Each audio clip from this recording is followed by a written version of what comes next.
Hey everybody, I just wanted to do a quick little review on using the matting tools. If you come down here, I'll show you what the tools look like and how to use them. So matting tools look like this. They're really tough to get, which is why I started making them.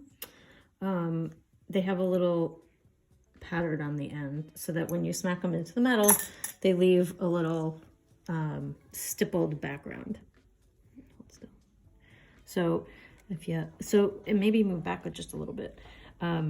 So a lot of people think that maybe you do that and it makes a single impression. Can you see that in the camera? It's a little blurry, really. There we go, like that. But they're not meant to be stamped so much in one place as they are meant to be repeatedly struck. How about we go back where we were, over here.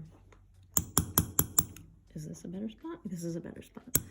So you hold the tool firmly in your fingers and just touch the metal with the tool. You don't want to hold it real tight to your metal. And you just do lots of feathering, overlapping blows, and you'll get a nice field of texture.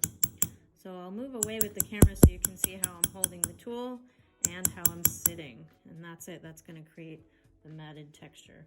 So you want to hold the tool like this with your fingers spread out, and you want to sit comfortably.